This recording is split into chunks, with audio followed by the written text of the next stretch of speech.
ओम पंचमुख हनुमत कवचम ओम अस्य श्री पंचमुख हनुमन् मंत्रस्य ब्रह्मा ऋषिः गायत्रीच्छन्दः पंचमुख विराट हनुमान देवता ह्रीं बीजं श्रीं शक्तिः रौं कीलकं ह्रूं कवचं त्रयीं अस्त्राय फट् इति दिग्बन्धः गरुड उवाच अथ ध्यानं प्रवक्ष्यामि शृणु सर्वाङ्गसुन्दरं यत्कृतं देवदेवेन ध्यानं हनुमतः प्रियं पञ्चवक्त्रं महाभीमं त्रिपञ्चनयनैर्युतं बाहुभिर्दशभिर्युक्तं सर्वकामार्थसिद्धिदं पूर्वं तु वानरं वक्त्रं कोटिशूरसमप्रभं दंष्ट्राकरालवदनं भ्रकुटीकुटिलेक्षणम् अस्यैव दक्षिणं वक्त्रं नारसिंहं महाद्भुतम् अत्युग्रतेजो वपुषं भीषणं भयनाशनं पश्चिमं गारुडं वक्त्रं वक्रतुण्डं महाबलं सर्वनागप्रशमनं विषभूतादिक्रन्तनम् उत्तरं शौकरं वक्त्रं कृष्णं दीप्तं नभोपमं पातालसिंहवेताल ज्वररोगादिकृन्तनम् ऊर्ध्वं हयाननं घोरं दानवान्तकरं परं येन वक्त्रेण विप्रेन्द्र तारकाख्यं महासुरम् जघान शरणं तत्स्या सर्वशत्रुहरं परं ध्यात्वा पञ्चमुखं रुद्रं हनुमन्तं दयानिधिं खड्गं त्रिशूलं खट्वाङ्गं पाशमङ्कुशपर्वतं मुष्टिं कौमोदकीं वृक्षं धारयन्तं कमण्डलुं भिन्दिपालं ज्ञानमुद्रा दशभिर्मुनिपुङ्गवम् एतान्यायुधजालानि धारयन्तं भजाम्यहं प्रेतासनोपविष्टं तं शरवाभरणभूषितं दिव्यमाल्याम्बरधरं दिव्यगन्धानुलेपनं सर्वाश्चर्यमयं देवं हनुमद्विश्वतोमुखं पञ्चास्यमच्युतमनेकविचित्रवर्णं वक्त्रं शशाङ्कशिखरं कपिराजवर्यं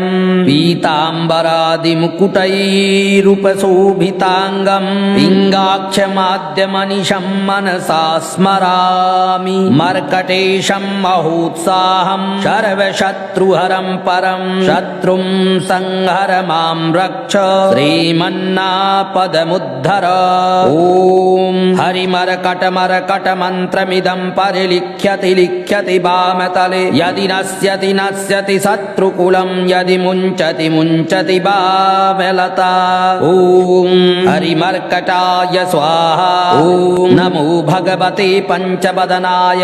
ऊर्ध्वकपिमुखाय सकलशत्रुसंहरणाय स्वाहा ॐ नमो भगवते पञ्चवदनाय दक्षिणमुखाय करालवदनाय नरसिंहाय सकलभूतप्रमथनाय स्वाहा ॐ नमो भगवते पञ्चवदनाय पश्चिममुखाय गरुडाननाय सकलविषहराय स्वाहा ॐ नमो भगवते पञ्चवदनाय उत्तरमुखायादिवराहाय सकलसम्पत्कराय स्वाहा ॐ नमो भगवते पञ्चवदनाय ऊर्ध्वमुखाय हयग्रीवाय सकलजनवशङ्कराय स्वाहा ॐ अस्य श्री पंचमुख हनुमन् मन्त्रस्य श्रीरामचन्द्र ऋषिः अनुष्टुप् छन्दः पंचमुख वीर हनुमान देवता हनुमानिति बीजं वायुपुत्र इति शक्तिः अञ्जनीसुत इति कीलकं श्रीरामदूत हनुमत् प्रसाद सिद्ध्यर्थे जपे विनियोगः इति ऋष्यादिकं विन्यस्य ॐ अञ्जनीसुताय अंगुष्ठाभ्यां नमः ॐ रुद्रमूर्तये तर्जनीभ्यां नमः ॐ वायुपुत्राय मध्यमाभ्यां नमः ॐ अग्निगर्भाय नामिकाभ्यां नमः ॐ रामदूताय कनिष्ठिकाभ्यां नमः ॐ पंचमुख हनुमते करतलकरपृष्ठाभ्यां नमः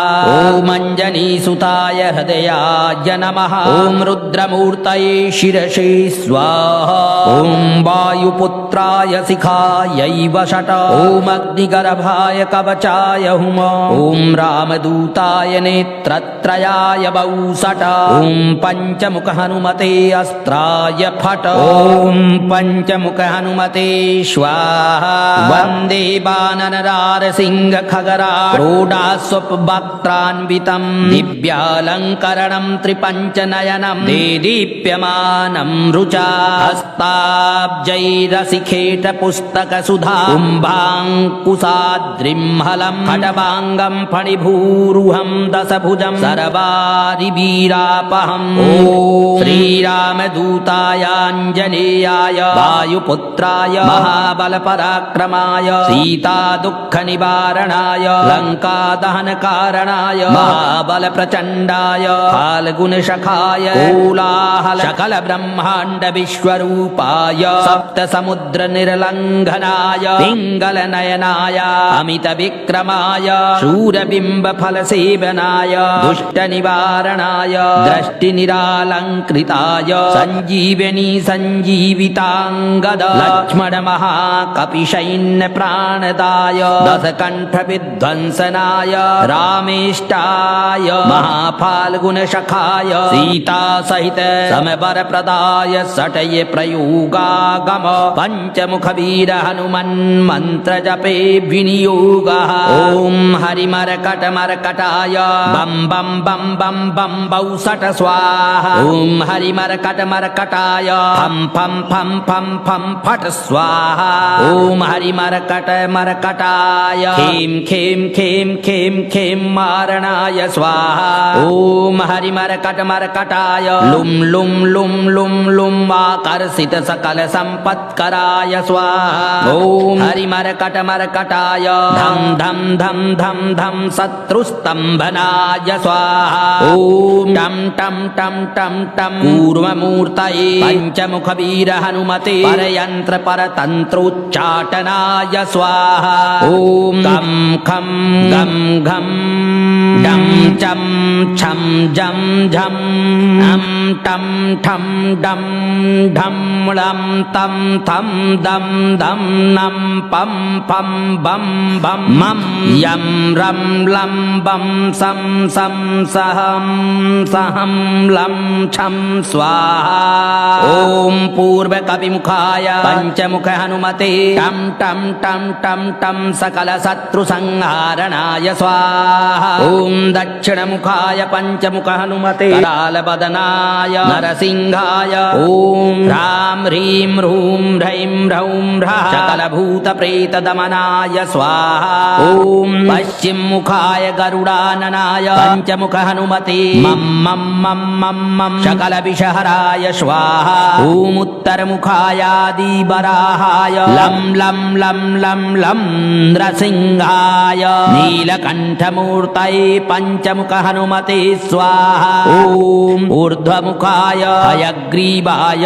रुं रुं रुं रुं रुं रुद्रमूर्तये सकलप्रयोजननिर्वाहकाय स्वाहा ॐ अञ्जनीसुताय वायुपुत्राय महाबलाय सीताशोकनिवारणाय श्रीरामचन्द्रकृपापादुकाय महावीरप्रमथनाय ब्रह्माण्डनाथाय कामदाय पञ्चमुखवीर हनुमते स्वाहा भूतप्रेतपिशाच ब्रह्मराक्षसशाकनी डाकिन्यन्तरिक्षग्रह परयन्त्रपरतन्त्रोच्चाटनाय स्वाहा सकलप्रयोजननिर्वाहकाय पञ्चमुखवीर हनुमते श्रीरामचन्द्र वरप्रदाय जं जं जं जं जं स्वाहा इदं कवचं पठित्वा तु महाकवचं पठेन्नरः एकवारं जपेत् स्तोत्रं सर्वशत्रुनिवारणं द्विवारं तु पठेन्नित्यं पुत्रपौत्रप्रवर्धनं त्रिवारं च पठेन्नित्यं सर्वसम्पत्करं शुभं चतुर्वारं पठेन्नित्यं सर्वरोगनिवारणं पञ्चवारं पठेन्नित्यं सर्वलोकवशङ्करं षट्वारं दशवारं च पठेन्नित्यं सर्वदेव शङ्करम् सप्तवारं पठेन्नित्यं सर्वसौभाग्यदायकम् अष्टवारं पठेन्नित्यम् इष्टकामार्थसिद्धिदम् नववारं पठेन्नित्यं राजभोगमवाप्नुयात् दशवारं पठेन्नित्यं त्रैलोक्यज्ञानदर्शनम् रुद्रावृत्तिं पठेन्नित्यं सर्वसिद्धिर्भवेत् ध्रुवम् कवचस्मरणेनैव महाबलमवाप्नुयात् इति सुदर्शनसंहितायां श्रीरामचन्द्रसीता प्रोक्तं पञ्चमुख हनुमत्कवचं सम्पूर्णम् ॐ हनु हनु हनु हनुमते नमः ॐ हनु हनु हनु हनुमते नमः।